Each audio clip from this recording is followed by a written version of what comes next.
Assalamualaikum. Alhamdulillah, pada kesempatan hari ini kita lanjutkan kembali ulasan kita di dalam kitab Mabahis fi Ulumil Quran karya Syekh Manak Khalil Al-Qattan pada pembahasan tentang Sababun Nuzul, yakni masih pembahasan tentang hikmatun nuzulil Qur'ani munajjaman, hikmah turunnya Al-Quran secara berangsur-angsur. Ada 5 poin yang beliau kemukakan di sini, ya. 3 di antaranya sudah kita ulas pada kesempatan yang lalu. Ini hikmah yang pertama itu adalah untuk meneguhkan hati Rasulullah Shallallahu Alaihi Wasallam. Lalu yang kedua berkaitan dengan aspek tantangan dan kemukjizatan Al-Quran. Lalu yang ketiga untuk memudahkan menghafalkan dan memahami Al-Quranul Karim. Insyaallah pada kesempatan kali ini kita akan melihat hikmah yang keempat dan yang kelima, ya, atau pembahasan yang terakhir tentang topik ini. Al-hikmatur rabi'ah, hikmah yang keempat, musayaratul hawadisi wa tadarruj fi tasyri', keselarasan peristiwa, ya, dengan tadarruj, ya, dan tadarruj atau penahapan dalam penetapan syariat. Jadi keselarasan antara peristiwa yang terjadi dengan aspek penerapan syariat itu secara bertahap. Di masa Rasulullah SAW atau di masa turunnya wahyu, ya, penahapan ini memang dilakukan, ya, memang terjadi, dan itu nanti kita akan bisa lihat dalam banyak aspek syariat. Dan itulah di antara hikmah penting dari sababun nuzul ini, ya.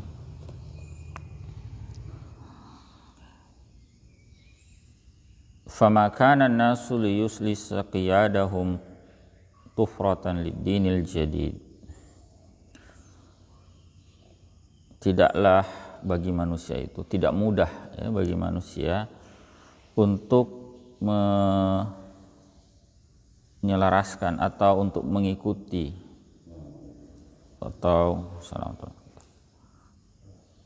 tidak mudah bagi manusia untuk tunduk kepada din yang baru ini, agama Islam ini, laula annal qur'ana alajahum bihukmihi wa atahum min dawaihin naji'i jur'atin yastatibuna biha minal fasadi war razil.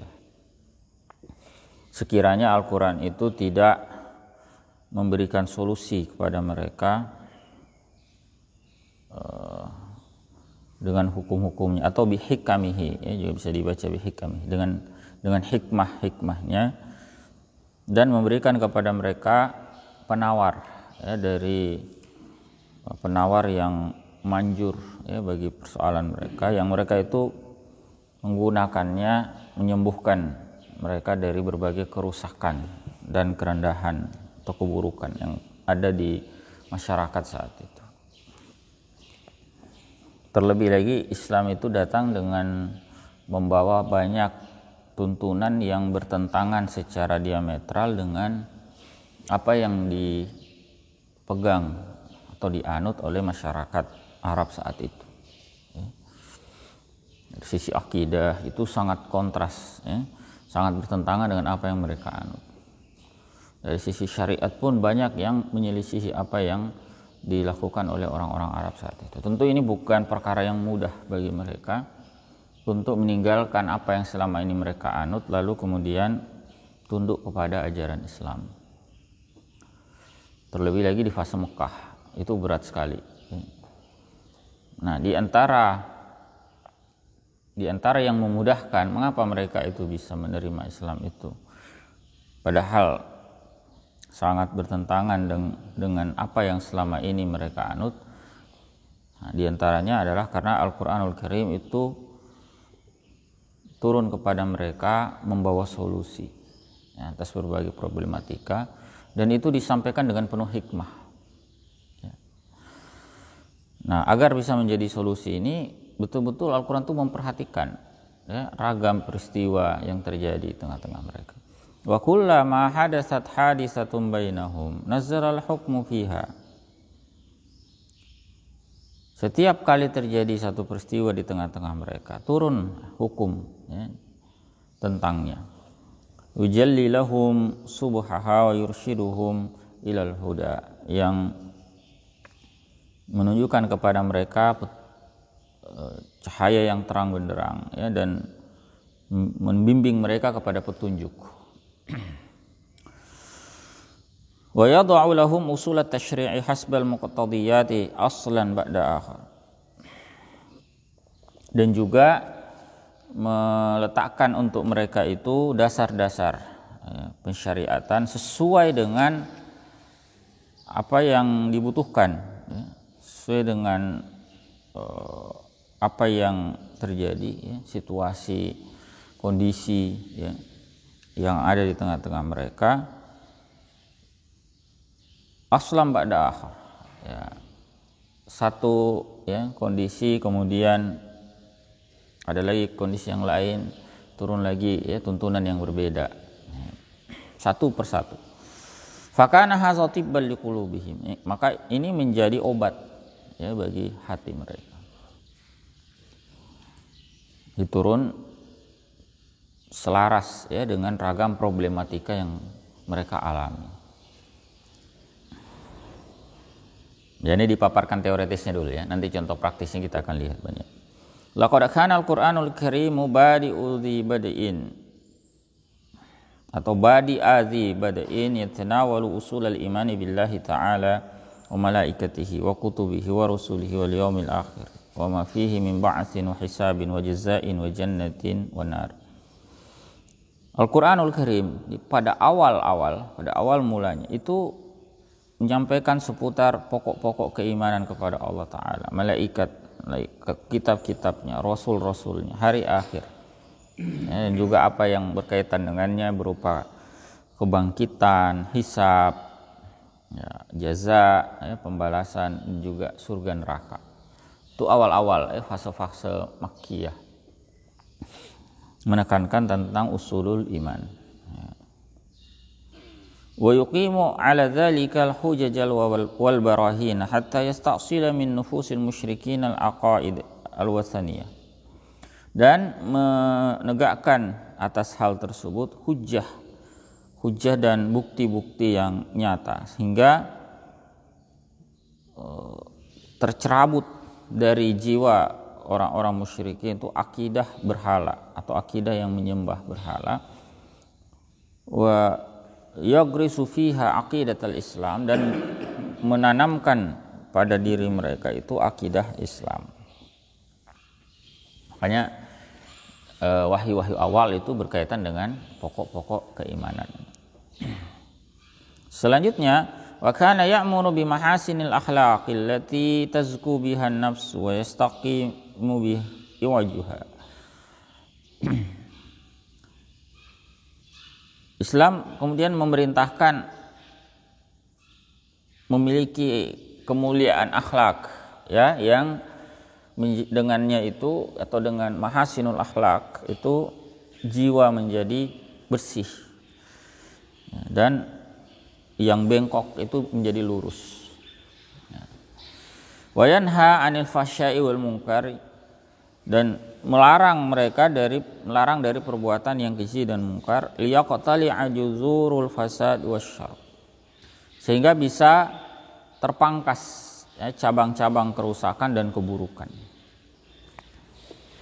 Di akidah, usul iman atau pokok keimanan, ya, dirangkai dengan akhlak yang tuntunan akhlak yang luhur. Lalu yang ketiga, wa yubayyinu qawaidal halali wal haram allati yaqumu 'alaiha sarhuddin.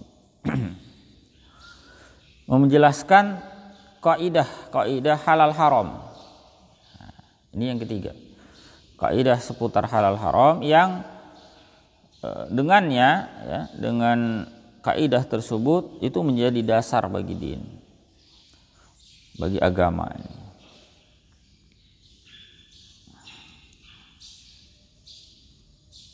Wa tarsuda'imuhu fil mata'imi wal masyaribi wal amwali wal aghradi wad dima. Nah, kemudian yang berikutnya adalah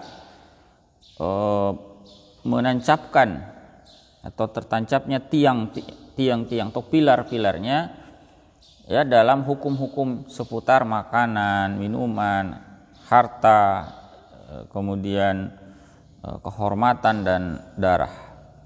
Ya. Jadi setelah tadi aspek usulul iman yang pertama, kemudian yang kedua akhlak, yang ketiga halal haram, lalu yang keempat itu hukum-hukum pokok seputar makanan, minuman, ya, harta, kemudian kehormatan dan darah. Nanti kita akan bisa lihat bagaimana tahapannya. Dan kalau nanti di bagian istifadah, bagaimana kita mengambil faedah dari sababun nuzul ini, di antara bentuk tarbiyatul islamiyah terhadap anak itu memang dibuat urut seperti itu. Pendidikan anak itu kan diupayakan sedemikian rupa. Pertama dari aspek akidah, ya pokok-pokok akidah. Dikenalkan dia akan sang pencipta, ya, disampaikan kepadanya kisah para nabi, ya dan seterusnya. Lalu naik berikutnya berkaitan dengan apa? Akhlak. Ya, bagaimana anak-anak kita, generasi kita itu diajari untuk memiliki akhlak yang baik, berkata yang jujur, ya, tidak mudah marah, suka memaafkan, ya. Ikhlas, perkara-perkara yang membentuk akhlak yang mulia. Lalu setelah itu mulai diajari tentang halal haram, ya, pokok-pokok tentang halal haram, ya, makanan mana yang dibolehkan, mana yang tidak boleh, ya, perbuatan mana yang dibolehkan, mana yang tidak boleh, ya, dan seterusnya. Setelah itu yang keempat, mulai masuk kepada perincian, ya, hal-hal yang dekat dengan sehari-hari mereka, makanan, minuman, ya, kaitan dengan harta, ya, dan seterusnya, ya. Sampai kemudian nanti lebih kompleks lagi pada ajaran Islam yang lebih luas. Tsumma tadarraja tasyri'u bil ummati fi ilaji ma ta'assala fin nufusi min amradin ijtimaiyah. Nah, sekarang masuk ke aspek sosial, ya. Kemudian bertahap penetapan tasyri' itu penetapan syariat pada umat, ya, dalam memberikan solusi terhadap penyakit-penyakit sosial yang ada di dalam diri mereka. Ba'da an syara'a lahum min fara'idid dini wa arkanil islami ma yaj'alu qulubahum 'amiratan bil imani khalisatan lillah. Ya. Ta'abbadahu wahdahu la syarikalah. Setelah mensyariatkan bagi mereka itu fardu-fardu agama ini, ya, kewajiban-kewajiban agama, rukun-rukun Islam yang menjadikan hati mereka itu tentram dengan keimanan, ikhlas kepada Allah, ya, ta'buduhu wahdahu la syarikalah, ya, membuat mereka, ya, hati mereka itu menyembah, ya, beribadah satu-satunya kepada Allah Azza wa Jalla, tidak ada sekutu baginya. Kama kana al-Qur'anu yatanazzalu wafaqal hawadith allati tamurru bil muslimina fi jihadihim at-tawili li'la'i kalimatillah. Sebagaimana juga Al-Qur'an itu turun sesuai dengan berbagai peristiwa yang dialami oleh kaum muslimin dalam perjuangan mereka yang panjang guna menegakkan kalimatullah. Ya. Jadi kita akan bisa lihat misalnya di sini ada beberapa contoh ayat, ya, nanti akan beliau kemukakan. Walihadza kulluhu adillatuhu min nususil Qur'anil Karim. Ini semua dalilnya berasal dari nas-nas Al-Qur'anul Karim. Jadi apa yang kita sebut tadi bahwa dimulai dari usulul iman, ya, kemudian mahasinul akhlak, ya, kemudian qawaidul halali wal haram, ya, dan seterusnya itu semua diambil dari nas-nas Al-Qur'anul Karim. Idza tatabba'na makkiyahu wa madaniyahu wa qawaid tasyri'. Kalau kita mengikuti, ya, melakukan tatabbu terhadap bagaimana ayat-ayat makkiyah, madaniyah, ya, juga kaidah-kaidah tasyri'nya. Nah, ini contoh, ya. Fa fi Makkah tasyri'atis shalah. Di Mekah itu disyariatkan salat. Wa syuri'al aslul 'amu liz-zakati muqarinan bir-riba atau muqaranan bir-riba. Dan disyariatkan pula pokok atau dasar umum tentang zakat yang dibandingkan dengan riba. Artinya keharaman riba belum, tapi sudah mulai disandingkan, diperbandingkan. Misalnya di sini di surat Rum, ini surah Makkiyah. Fa'ati dzal qurba haqqahu wal miskina wa banas sabil. Nah, ini bagian juga dari mahasinul akhlak ya, dan tuntunan tentang halal haram juga sedikit berkaitan dengan aspek harta. Berikanlah kepada orang kerabat, kaum kerabat itu haknya. Wal miskina wa banas sabil. Orang-orang miskin dan juga ibnus sabil. Dzalika khairul lil ladzina yuriduna wajhallah. Ini membentuk keikhlasan mereka. Itu lebih sungguh khair. Itu yang terbaik bagi orang-orang yang menginginkan keridhaan Allah. Ulaika humul muflihun. Mereka itulah orang-orang yang beruntung. Nah, kemudian mulai disinggung antara aspek zakat dengan riba. Ya, meskipun belum diharamkan riba di sini, tapi sudah dikesankan negatifnya. Wa ma ataitum mir riba liyarbu fi amwalin nasi fala yarbu indallah.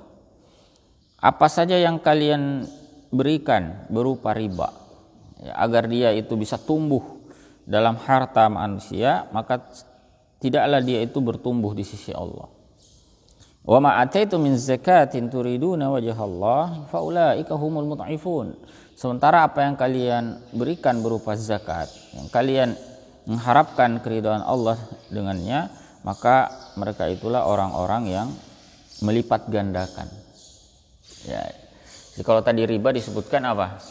Kalian berharap itu akan menumbuhkan harta, maka sungguhnya tidak bertumbuh di sisi Allah Azza wa Jalla.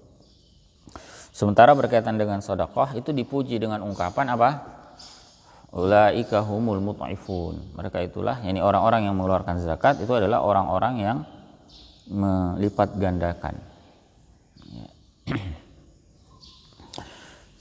Kemudian contoh yang lain itu di surah Ar-Rum. Ada lagi di surah Al-An'am. Wa nazzalat suratul An'ami wa hiya makkiyah. Turun surah Al-An'am yang merupakan surah makkiyah. Tubayyinu usulal imani wa adillatat tauhidi wa tunaddida bisyirki wal musyrikin.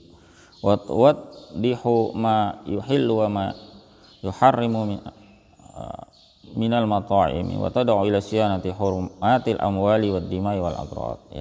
Di surah Makkiyah ini tubayyinu usulal iman, dia menjelaskan pokok-pokok keimanan. Wa adillatat tauhid, dalil-dalil tauhid. Wa tunaddidu bisyirki wal musyrikin, dan menentang dan sekaligus menantang syirik dan pelaku kemusyrikan. Wa tuwaddihu ma yuhillu wa ma yuharrimu minal mata'im, juga menjelaskan apa yang dihalalkannya, apa yang diharamkannya berupa makanan itu. Wa tad'u ila siyanati hurumatil amwali wad dima'i wal agrad, dan menyerukan untuk menjaga kehormatan harta, darah dan juga kehormatan manusia. Misalnya di sini disebutkan qul ta'alau atlu ma harrama rabbukum 'alaikum. Katakanlah kemarilah agar aku bacakan apa yang diharamkan oleh Rabb kalian atas kalian. Apa itu? Yang pertama adalah alla tusyriku bihi syai'a. Kalian tidak mempersekutukannya dengan sesuatu pun. Wa bil walidaini ihsana, dan kalian kepada orang tua berbuat ihsan. Wala taqtulu auladakum min imlaq, dan janganlah kalian membunuh anak keturunan kalian karena kemiskinan. Nahnu narzuqukum wa iyyahum, kami lah yang akan memberikan rezeki kepada kalian dan mereka. Lalu itu berkaitan dengan nyawa manusia, kemudian kaitannya dengan harta juga tadi di atas.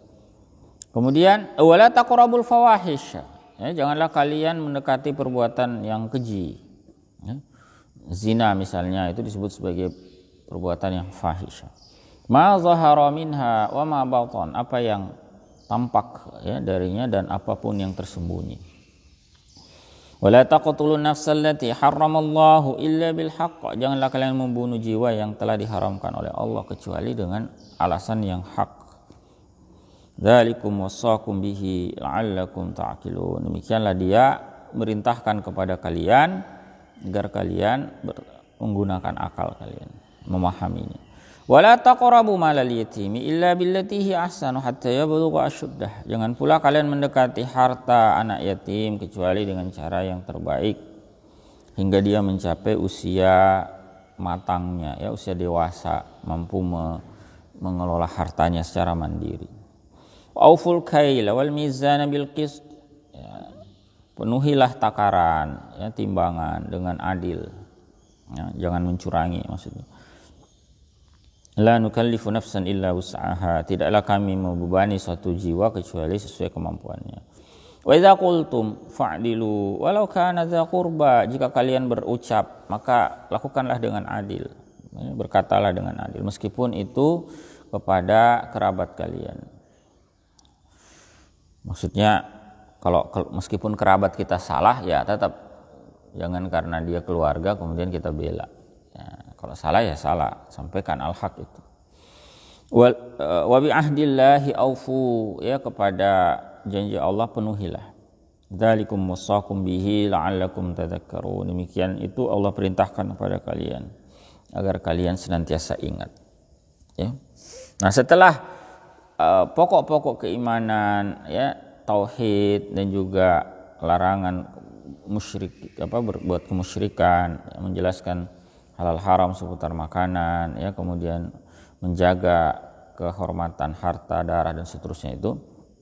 Tsumma nazzala ba'da dzalika tafsila hadhil ahkam, atau tsumma nazzala ba'da dzalika tafsilu hadhil ahkam. Kemudian turun setelah itu perincian, ya, perincian hukum-hukum ini.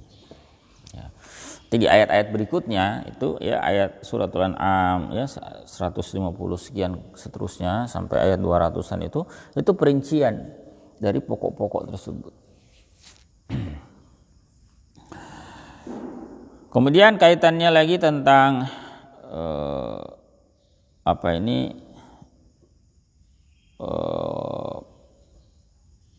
hukum-hukum yang lain, ya. Katakanlah aspek muamalat al-madaniyah, aspek fa usulul muamalatil madaniyati nazzalat bi Makkah. Pokok-pokok muamalat madaniyah. Muamalat madaniyah ini biasanya berkaitan dengan perdata, ya, utang piutang, ya, bagaimana muamalah harta dengan orang lain, ya, dan seterusnya. Itu awalnya pokok-pokoknya turun di Mekah. Walakinna tafsila ahkamiha nazzala bil Madinah. Tetapi perincian hukum-hukumnya itu nanti turun di Madinah. Ka'ayatil mudayanati wa ayati tahrimir riba. Seperti ayat tentang utang piutang, ya, juga ayat tentang pengharaman riba. Ya, itu turunnya belakangan. Tapi pokok-pokoknya larangan usulnya itu sudah turun sejak di Mekah. Ya, sebagaimana tadi sudah mulai disinggung ayat-ayat tentang riba, ya, di surah Ar-Rum tadi, ya. Kemudian wa usasul alaqatil usriyati nazalat bi Makkah. Pokok-pokok interaksi keluarga, ya, interaksi di dalam keluarga itu juga turun di Mekah. Ya, gimana kita itu menikah, ya, melanjutkan keturunan, condong kepada lawan jenis, ya, dibuat kita itu mencintai anak keturunan dan seterusnya. Itu diturunkan di Mekah. Amma bayanu huquqi kulli minaz zaujain, adapun penjelasan hak-hak, ya, masing-masing dari suami istri, ya. Kemudian wa wajibatil hayatiz zaujiyah, ya, kewajiban, ya, dalam kehidupan rumah tangga. Wa ma yatarattabu 'ala dzalika min istimraril 'ishrati awin fisamiha bitalaq, ya, dan juga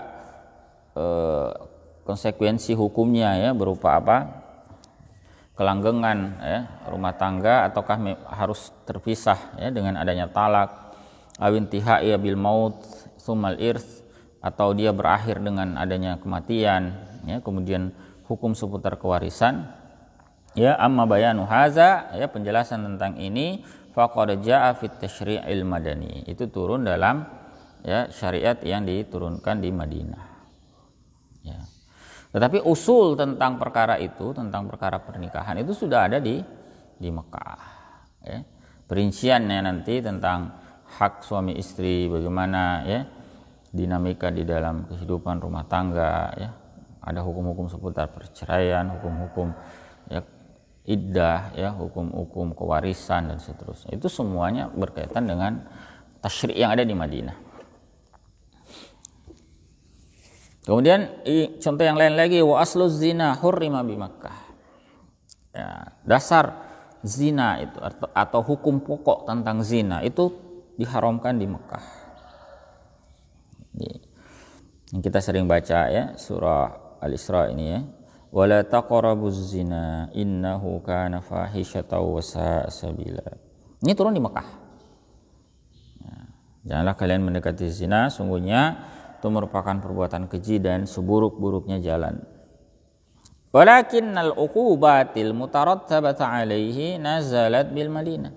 Tetapi sanksi ya yang merupakan konsekuensinya atau karena melakukan zina itu ada hukumannya, itu turun di Madinah. Tapi sudah disampaikan bahwa itu haram sejak di Mekah. Kemudian wa aslu hurmatid dima'i nazala bi Makkah. Ya, dasar keharaman darah, menumpahkan darah ya, itu turun di Mekah. Sebagaimana tadi kita sudah baca ya di surah Al-An'am. Ada juga di surah yang lain, di surah An-Nahl disebutkan wala taqtulun nafsal lati harramallahu illa bil haqq. Ya, janganlah kalian membunuh jiwa tanpa alasan yang hak. Ya, di surah Al-Isra ini. Kalau tadi di surah An-Nahl, di surah Al-An'am. Ya. Walakinna tafsila uqubatiha fil i'tida'i 'ala an-nafsi wal atrafi nazzala bil Madinah. Namun perincian hukumannya ya, ini perbuatan melanggar ya atau menzalimi jiwa ya atau anggota tubuh misalnya melukai orang lain ya dan seterusnya itu turun di Madinah perincian itu. Jadi ringkasnya adalah hukum-hukum yang pokok ya, dasar-dasarnya turun di Mekah, tapi perinciannya termasuk sanksinya itu baru diturunkan di Madinah. Nah, mengapa turun memang terlebih dahulu di Mekah? Itu untuk tahayyu, untuk mempersiapkan jiwa manusia agar tidak kaget ketika nanti aturan tentang itu disampaikan. Ya, mereka sudah tahu, oh ya memang zina itu haram. Ya, tidak kaget lagi ketika hukuman perzinahan itu sangat berat. Ya, demikian pula dengan riba tadi, demikian pula tentang pembunuhan ya dan seterusnya. Wa awdahu mithalin lidzalika tadarruj ya wa awdahu mithalin lidzalika tadarruji fi tasyri'i tahrimur khamr. Nah, yang paling jelas contoh ya, untuk hal itu penahapan itu ya dalam penetapan syariat itu adalah pengharaman khamr. Nah, pengharaman khamr kita bisa lihat tadarrujnya jelas sekali ya. Faqad nazzala qauluhu ta'ala. Nah, ini yang pertama kali turun ya. Turun firman Allah Ta'ala, ini yang pertama kali turun di surah An-Nahl tentang khamar itu. Ini belum menyatakan khamar itu haram, belum diharamkan sama sekali. Hanya memberikan isyarat bahwa khamar itu buruk. Nah, bagaimana bentuk kalimatnya? Wa min samaratin nakhili wal a'nabi tattakhiduna minhu sakara wa rizqan hasana.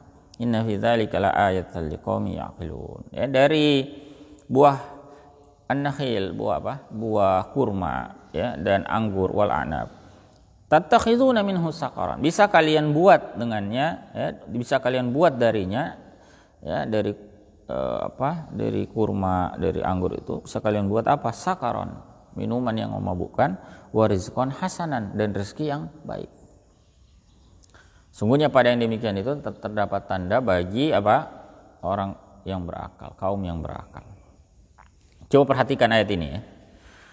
Jadi fi maqamil imtinani bi ni'amihi subhanah. Ini terkait dengan apa?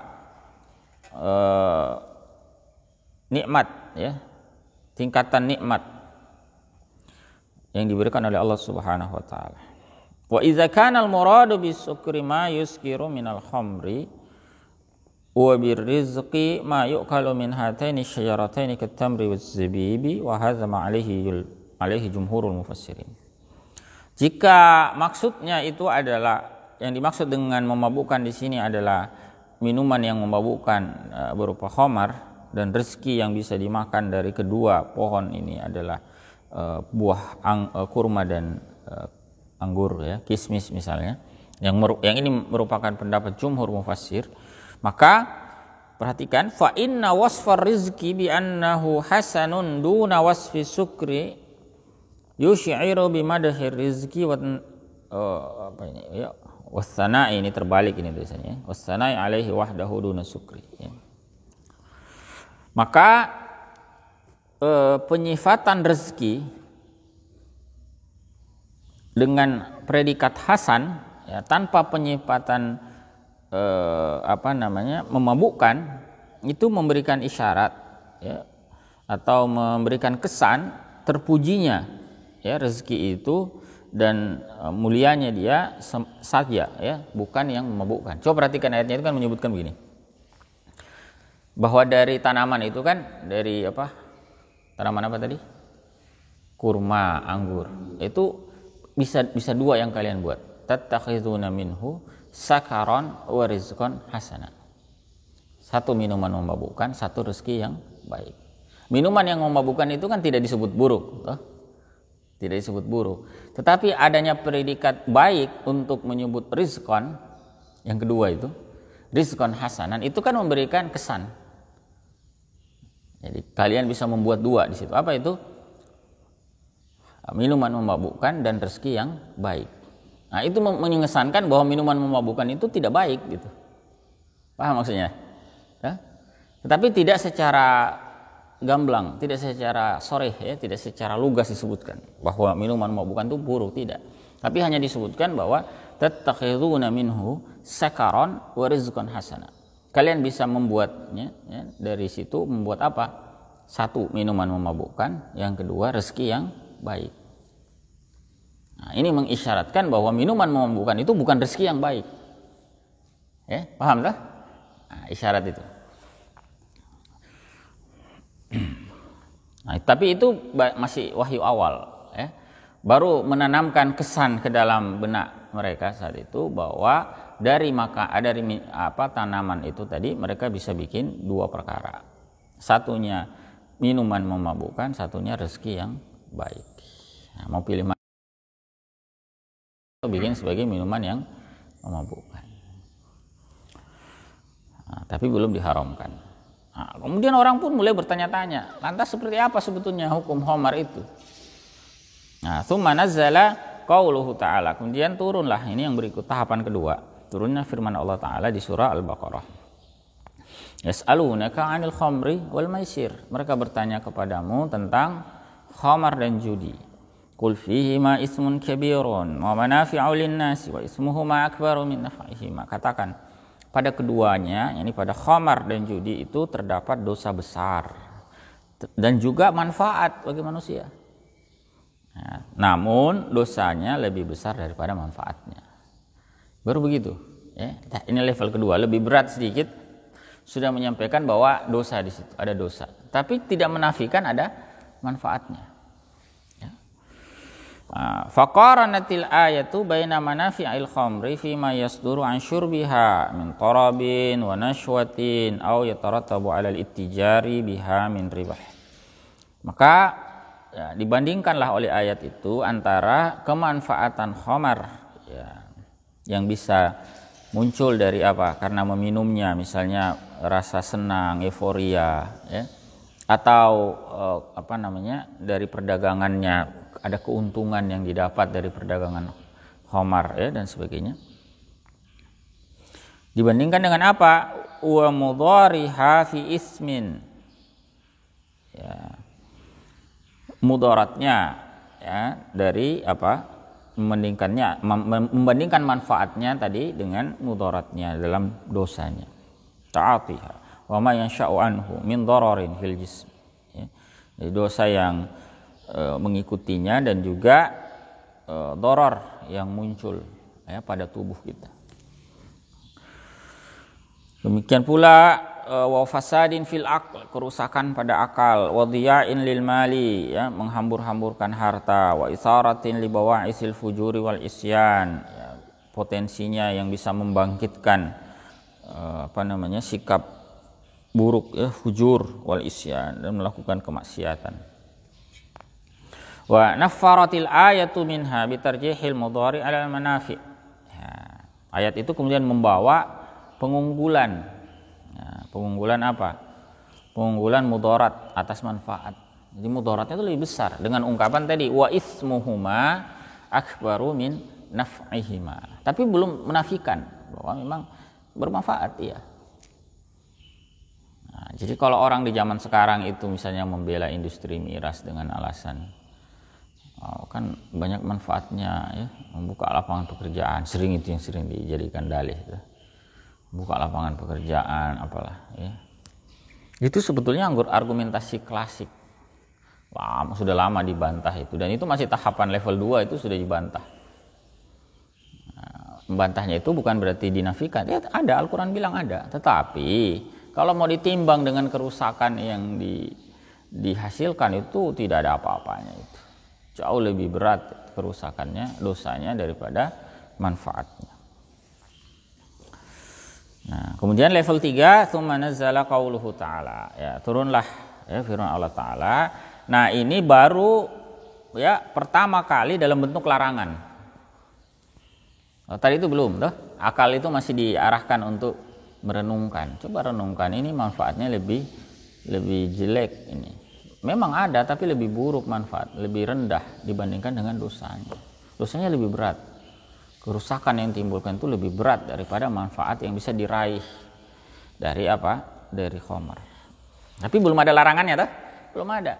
Nanti pada tahap ketiga mulai ada larangan. Larangannya pun terbatas. Tsumma nazzala qauluhu ta'ala. Kemudian turunlah firman Allah Ta'ala ini di surah An-Nisa, ya.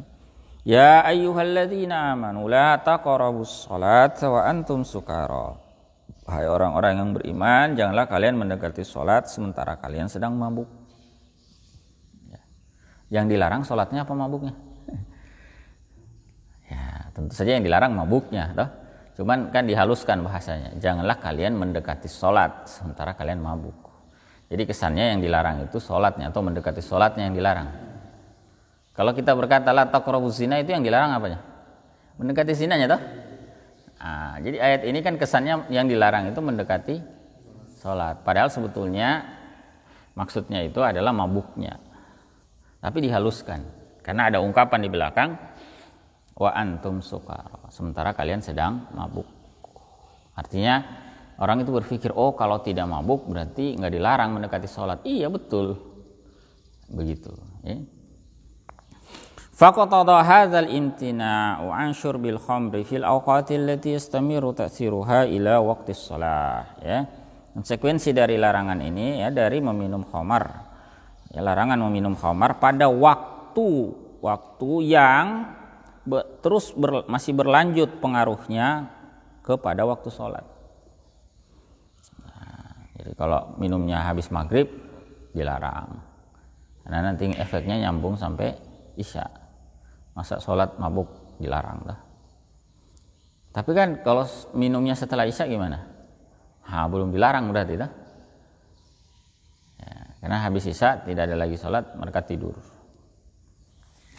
Tidak ada sholat fardu lagi maksudnya, ya. Haitsu jaa'a an-nahyu an qurbanis sholati fi halis sukuri hatta yazula anhum atharuhu wa ya'lamu ma yaqulunahu fi sholatihim.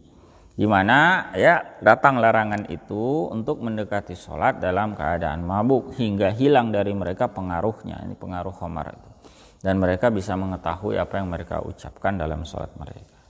Yang sampai membaca ayat tetapi yang ada dalam benaknya hal yang lain karena mabuk, ya. Orang mabuk itu kan ada efek halusinasi, dia efek euforia. Tiang listrik itu bisa cantik sekali itu. Kalau orang mabuk, ya. Selokan itu bisa empuk, jadi ibaratnya kasur yang empuk, bisa tidur di situ. orang mabuk.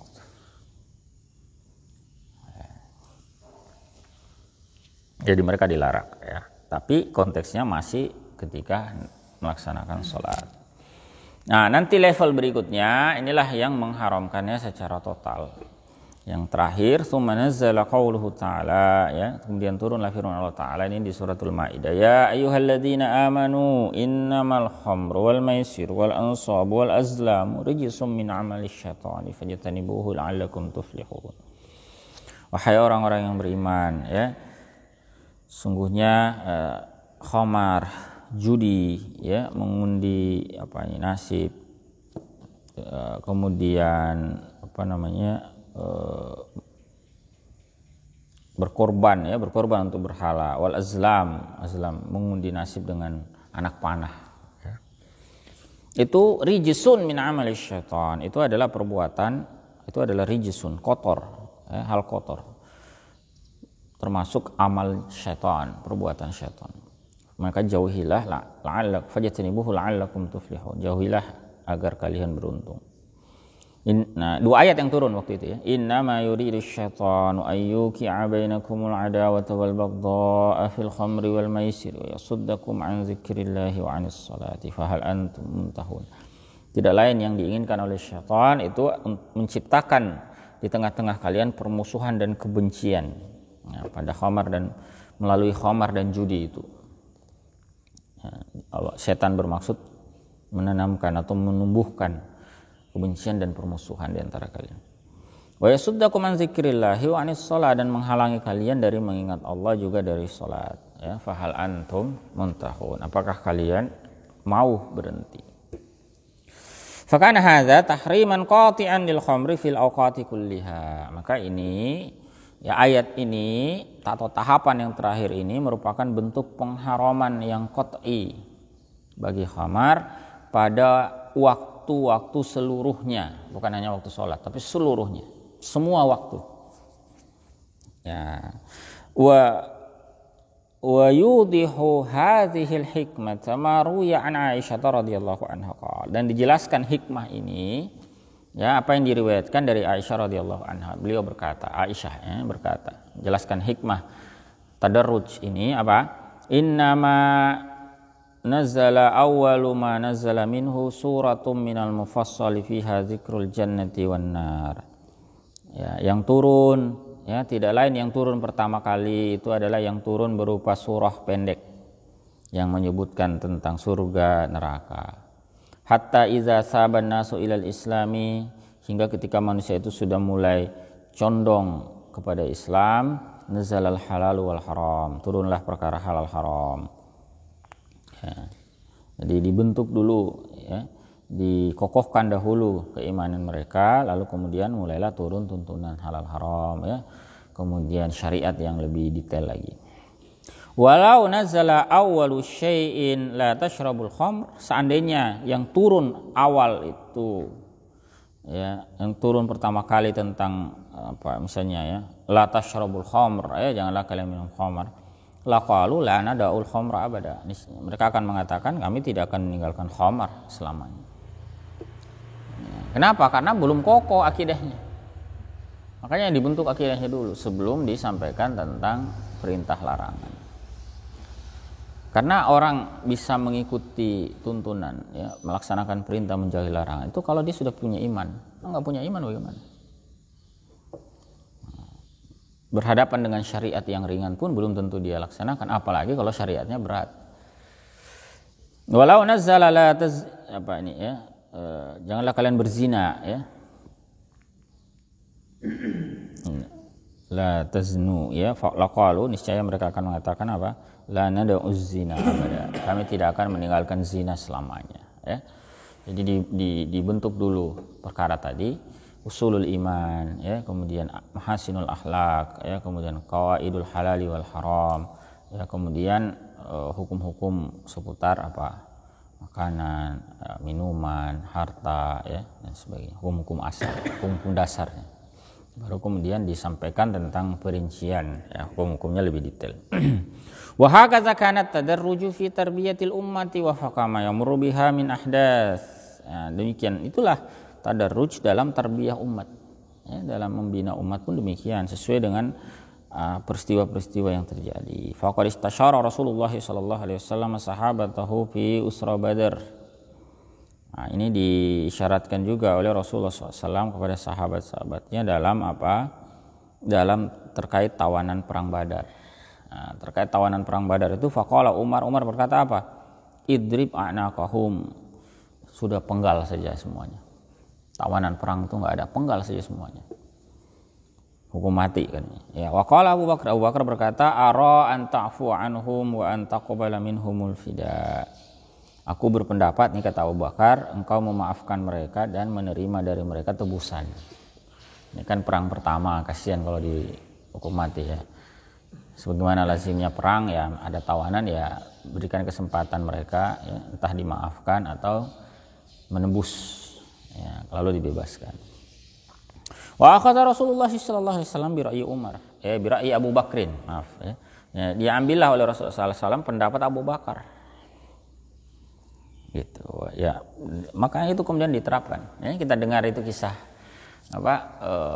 tawanan Badar itu kan, diantara cara menebusnya kan ternyata tidak melulu dengan harta tuh. Diminta mereka yang bisa baca tulis untuk mengajari anak-anak Madinah. Ya, putra-putra kaum muslimin di Madinah untuk belajar membaca dan menulis. Nah, sudah bisa, dibebasin dengan itu. Jadi tidak melulu harta. Yang nggak punya harta pun bisa menembusnya dengan cara seperti tadi, ya, dan sebagainya. Ya. Nah, kemudian setelah itu, fanazzala qauluhu ta'ala, turun firman Allah Ta'ala, maka nali nabiyyin ayyakuna lahu asra hatta yuskhina fil ard turiduna arad dunya wallahu yuridul akhirah wallahu azizun hakim. Laula kitabun minallahi sabaqa lamassakum fima akhadhtum azabun azim. Ini sudah pernah kita singgung sebelumnya ya, berkaitan dengan ayat-ayat apa yang lalu ini, ayat teguran ini sempat kita baca. Ya, intinya itu menegur sikap Nabi SAW. Mestinya ya beliau itu tidak nawan ya, tidak patut bagi seorang nabi untuk memiliki tawanan ya sebelum dia yuskhina fil ard, sebelum dia melumpuhkan musuhnya ya, di muka bumi. Turiduna aradad dunya wallahu yuridul akhirah. Kalian menginginkan dunia sementara Allah menginginkan akhirat. Wallahu azizun hakim. Allah Maha perkasa lagi Maha bijaksana. Laula kitabun minallahi sabaqa lamassakum fima akhadhtum azabun azim. Ya, seandainya bukan karena ketetapan yang dari Allah yang telah terdahulu, niscaya kalian akan ditimpa ya, terkait apa yang kalian ambil itu azab yang pedih, ya, azab yang besar. Tetapi memang masih dibolehkan waktu itu. Ya. Kemudian wa'ajabal muslimuna bi kasratihim yaum Hunain. Ya, takjub pula kaum muslimin. Ya, kaum muslimin itu pernah takjub dengan jumlah mereka yang banyak pada hari perang Hunain. Hatta qala rajul, sampai ada ya berkata ada orang yang mengatakan lan nuglaba min killah, kita tidak akan kalah dari jumlah yang lebih kecil. Fatalaqaw darsan qasiyan fi dzalik, mereka pun mendapatkan pelajaran keras dalam hal itu. Kita tahu peristiwa perang Hunain loh. Setelah Fathu Makkah itu kan Nabi SAW itu kan langsung menuju ke Bani Hawazin. Nah, itu melewati sebuah lembah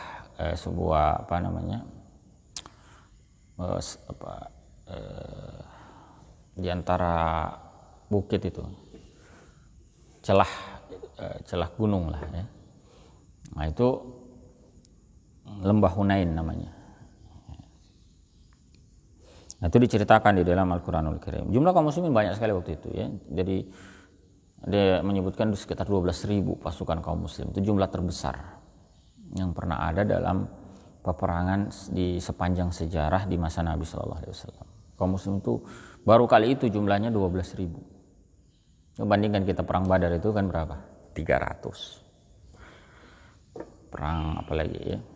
Yang besar melawan Romawi itu perang Mu'tah itu 3.000. Tuh. Yang besar itu yang di Tabuk 30.000. Tapi kan tidak terjadi perangnya itu. Pada kenyataannya tidak terjadi. Nah, yang terjadi peperangan itu yang besar itu yang Hunain ini 12.000. terjadi peperangan.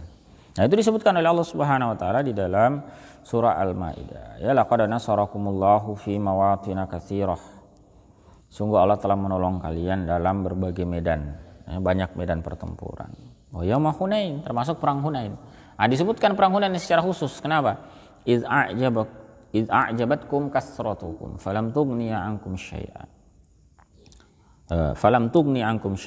Ketika kalian takjub, iz a'jabatkum kasratukum, saat kalian takjub oleh jumlah kalian yang banyak. Falam tughni ankum syai'a, padahal tidak berguna, ya, bagi kalian sedikit pun. Tidak berguna jumlah kalian yang banyak itu sedikit pun. Wa dhaqat 'alaikumul ardu bima rahabat. Terasa sempit bumi itu.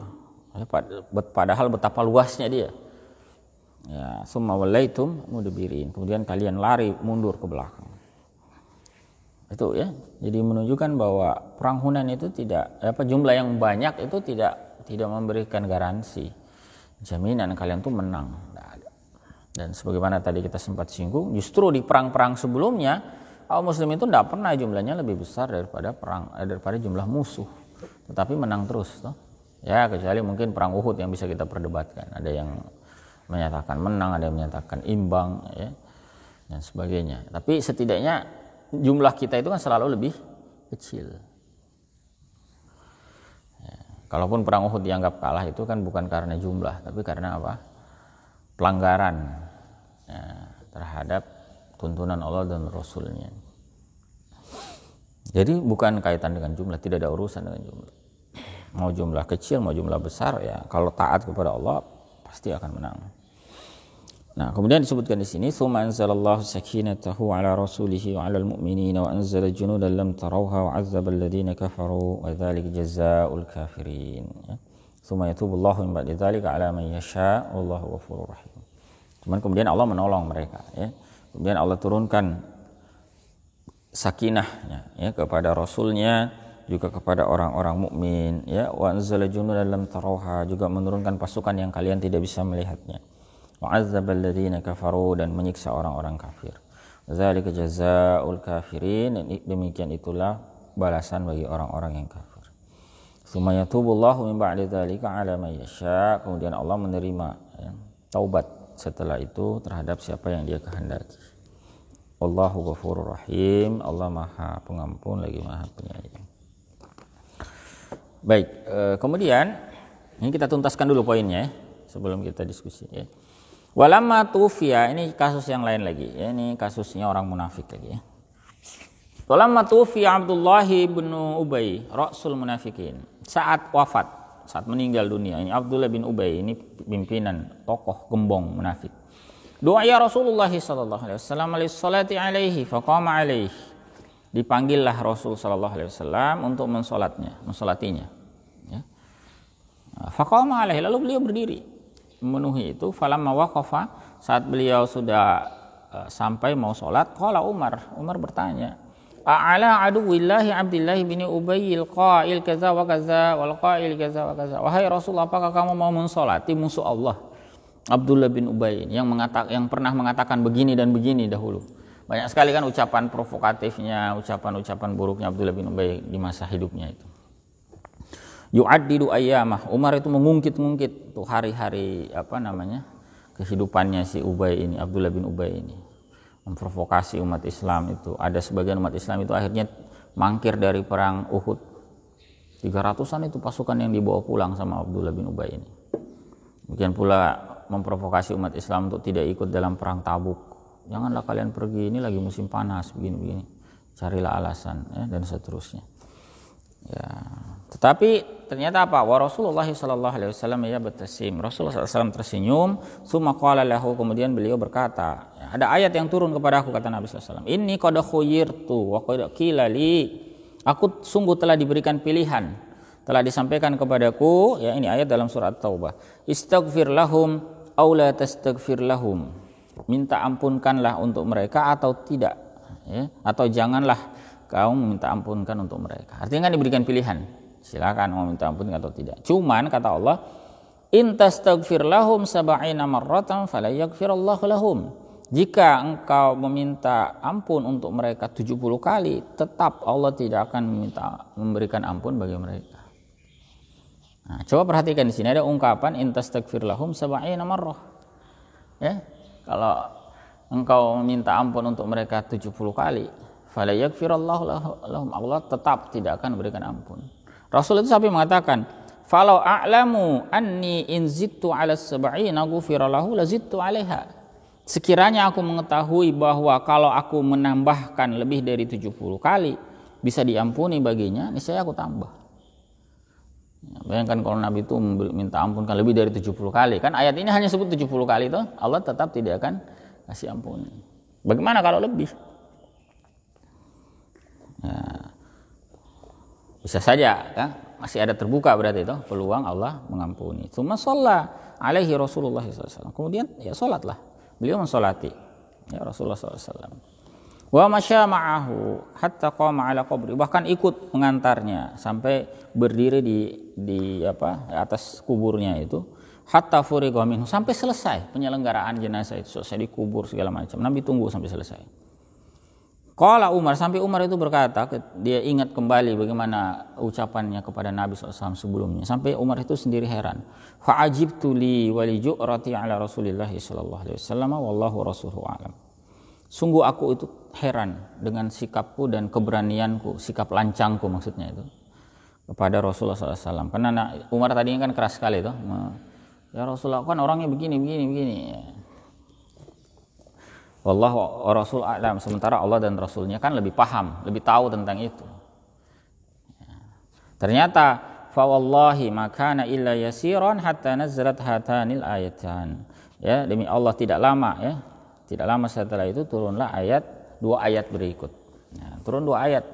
Ternyata melarang Nabi SAW melakukan. Ya. Wala tusalli ala ahadin minhum mata abadan wa la taqum ala qabrih. Janganlah engkau mensolati ya seorang pun di antara mereka yang telah meninggal selamanya, dan janganlah kamu berdiri di atas kuburnya. Innahum kafaru billahi wa rasulihi wa matu wa hum fasiqun. Mereka itu adalah orang-orang yang ingkar kepada Allah dan Rasulnya dan mati dalam keadaan fasik. Wala tu'jibuka amwaluhum wa auladuhum, janganlah engkau takjub akan harta mereka juga anak keturunan mereka.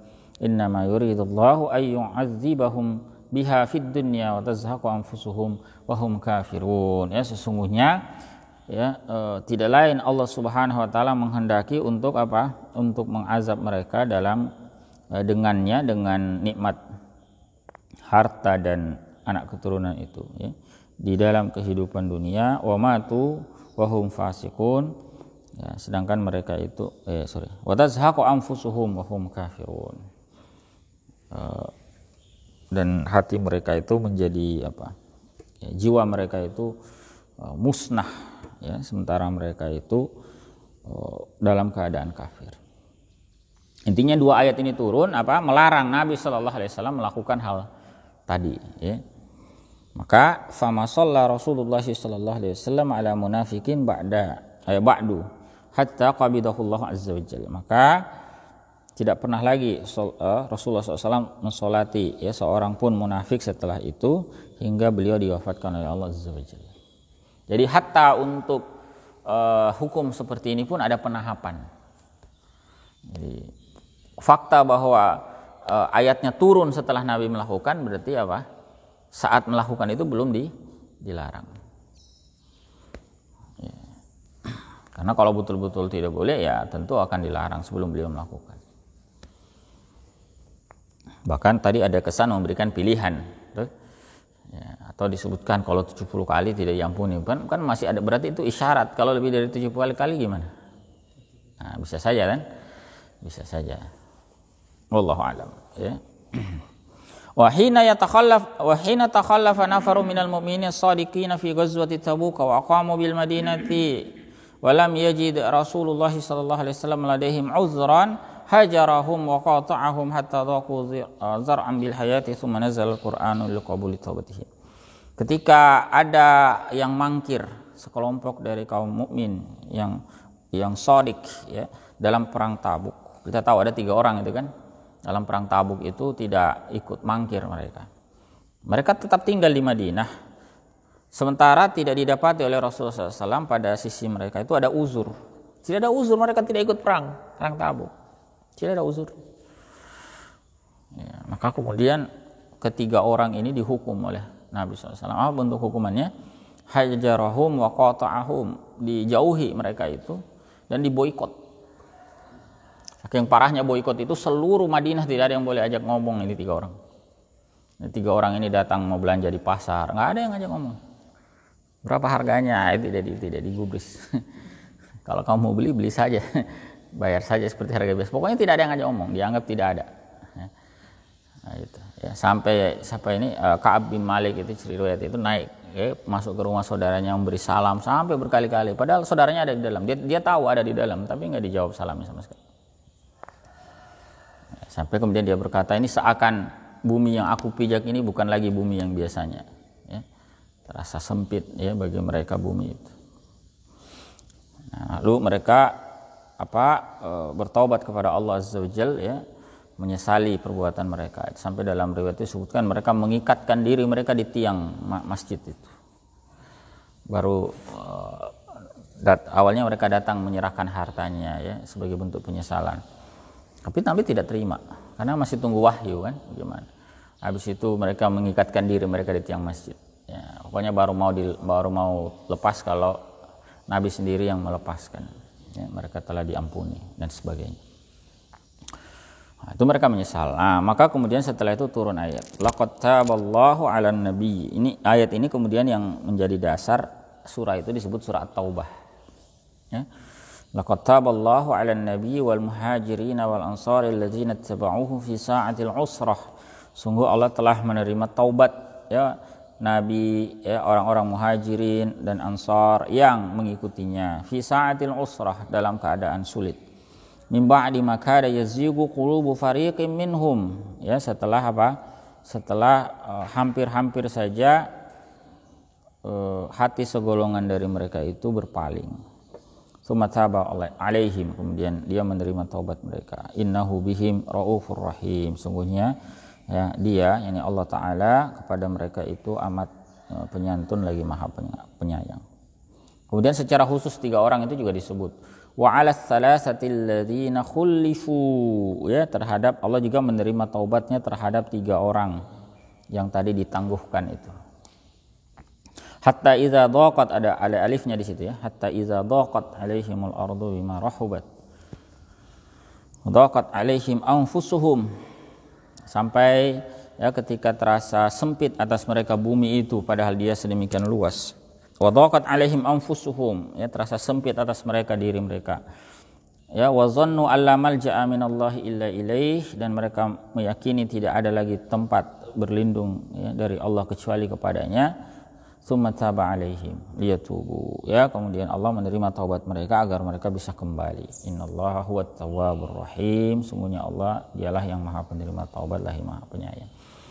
Nah, inilah kemudian sebabnya surah itu disebut surah At-Taubah ya. Ini kisah tentang tiga orang yang mangkir dalam perang perang Tabuk ya. Wa yushiru ila hadza ma ruya an Ibnu Abbasin fi nuzulil Quran.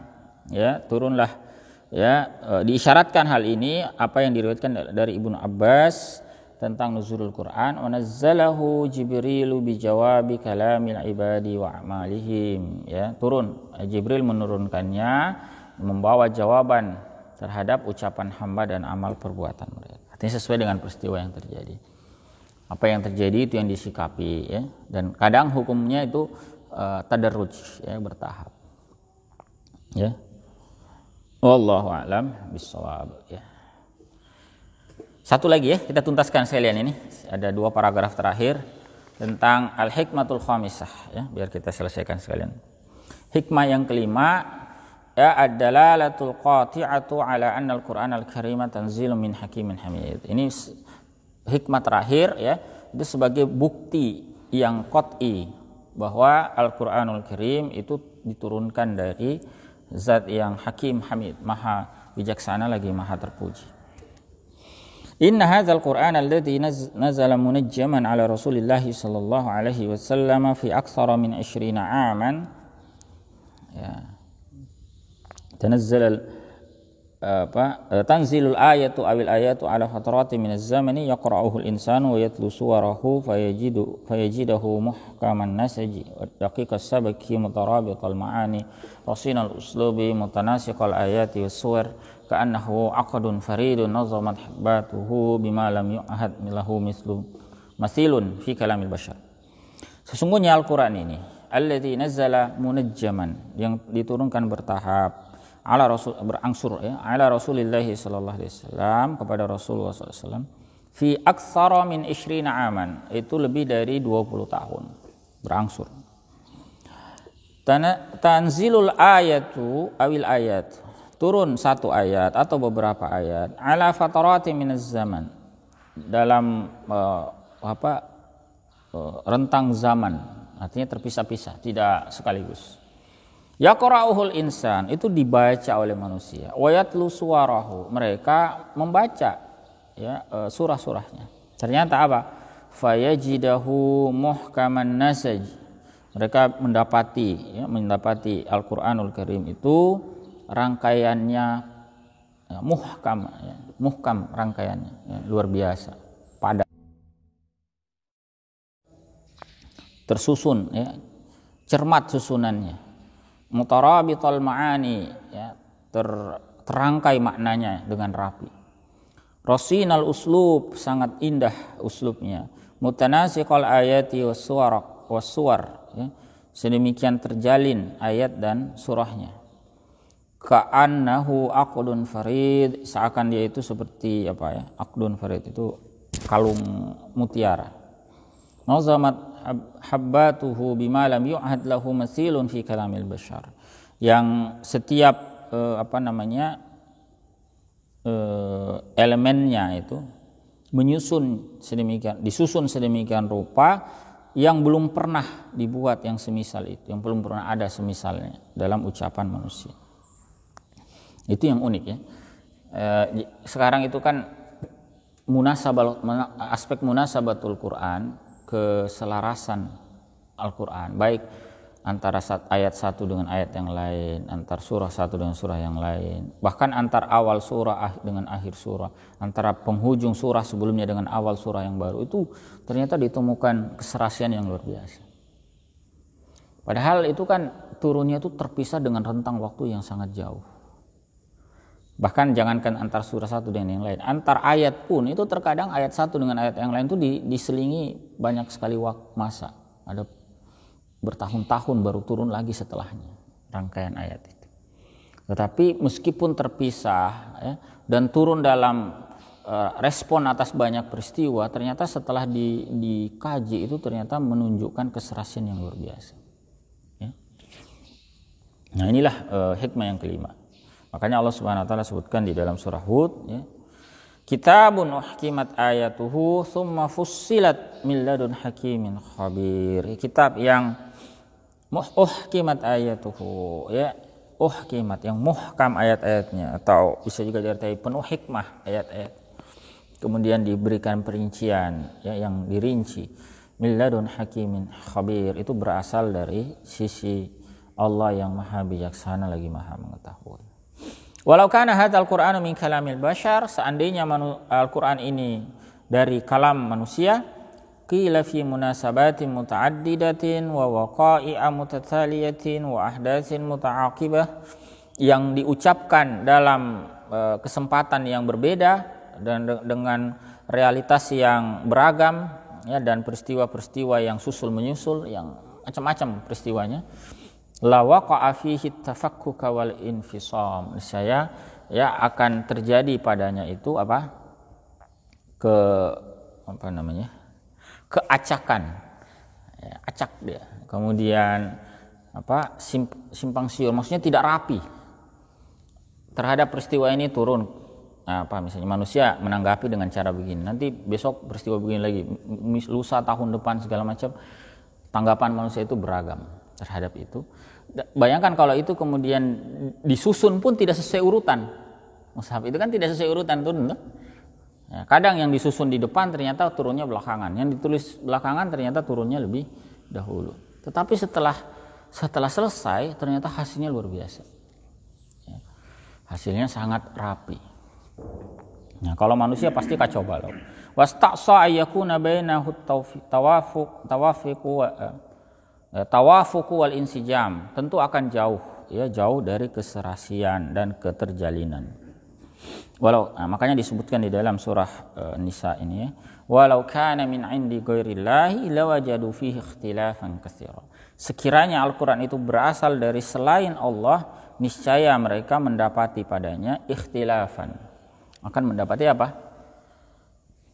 Kekacauan, akan mendapati perkara yang tidak serasi, ya, pertentangan. Bahkan bukan hanya sedikit, katsiran, banyak. Bukan hanya 1-2, pasti akan banyak. Karena tadi itu, ibarat kalau seperti puzzle itu kan kepingannya kan banyak sekali. Ya, lalu kemudian setelah disatukan baru kelihatan bentuknya tuh luar biasa. Nah, begitu. Padahal kan acak, kesannya seperti acak padahal tidak, rapi. Dalam mozaik yang luar biasa.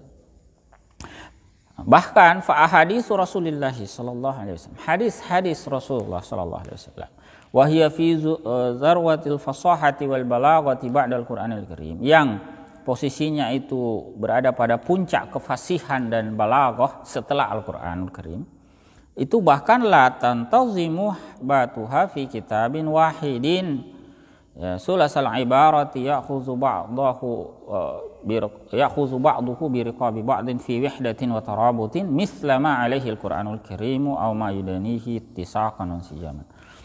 Ya, bahkan ucapan Nabi SAW, sabda Rasulullah SAW pun itu bahkan elemen-elemennya tidak tersusun sedemikian rupa. Ya. Dalam satu kitab yang ibarahnya itu atau ungkapannya itu sedemikian rapi, ya, saling tersusun, terjalin satu dengan yang lain dalam sebuah kesatuan, ya, dan harmoni, seperti yang ada pada Al-Qur'anul Karim. Bahkan mendekatinya pun dari sisi keterjalinan dan keseimbangan itu pun sulit, bahkan sekedar mendekati. Jadi hadis-hadis Nabi SAW yang tersusun dalam berbagai kitab itu pun ternyata tidak menunjukkan keserasian yang sedemikian semisal Al-Quran itu. Ya, karena memang hadis Nabi kan tidak tauqifi, tidak tauqifi. Nah, para ulama pun juga menyusun seperti Al-Bukhari, Imam Muslim menyusun itu kan tidak tauqifi susunannya, nah, mau disusun bagaimanapun. Nah, sementara Al-Quran itu tauqifi, memang harus begitu susunannya. Tidak boleh misalnya surah Al-Baqarah itu diletakkan sesudah surah Ali Imran, tidak boleh. Harus Al-Baqarah dulu baru Ali Imran. Ya. Nah, nanti setelah itu memang Allah yang mendesain susunannya itu seperti itu.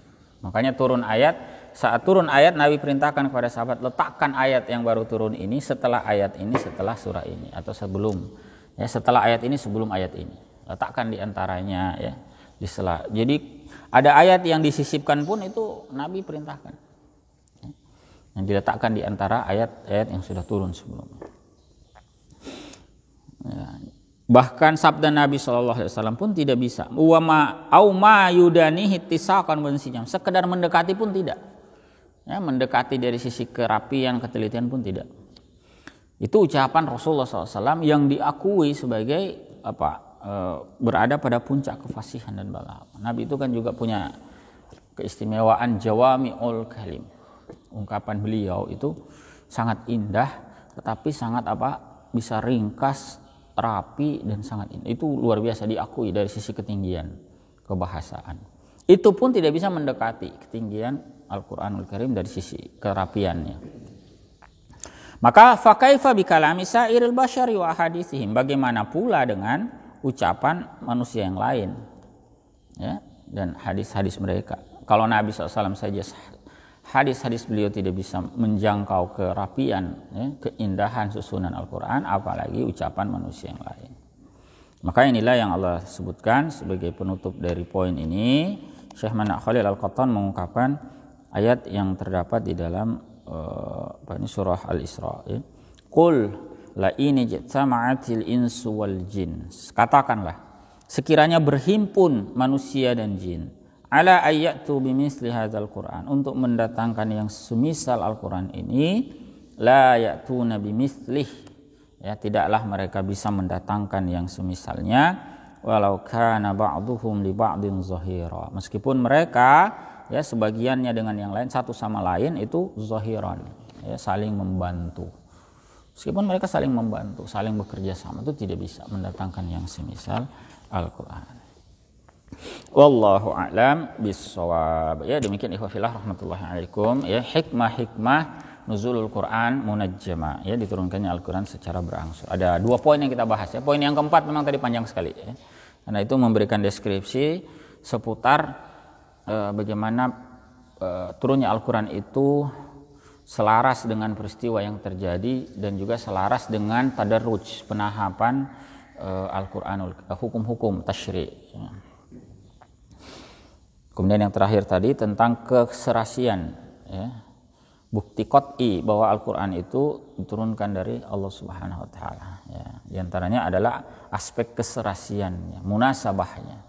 Padahal dia turun dalam rentang waktu yang sedemikian panjang, menyikapi berbagai peristiwa yang beragam ya, ternyata rapi sekali. Ya, tidak didapati di dalamnya ikhtilaf, bahkan ya tidak didapati pertentangan sedikit pun, apalagi ikhtilafan katsira. Wallahu a'lam bishawab. Silakan kalau ada yang mau didiskusikan sampai sini ya. Tentang 2 hal, 2 hikmah tadi. Proses apa tadi? Musayyaratul hawadis ya wal apa itu wat tasyri'. Kemudian yang terakhir tentang keserasiannya ya. Ini sudah terakhir ya tentang hikmah nuzul Quran. Sebetulnya masih ada satu lagi terakhir al-istifadah, tapi nanti pekan depan lah ya. Sekaligus kita menutup pembahasan tentang nuzulul Quran. Setelah itu kita masuk sejarah pengumpulan Al-Quran ya, dan sistematika. Juga agak panjang karena cerita ya, tentang pengumpulan Al-Quran mulai dari masa Nabi SAW ya, kemudian di masa Abu Bakar, di masa Umar ya, dan seterusnya sampai di masa Utsman yang kita kenal dengan masa Utsmani dan di masa-masa setelahnya.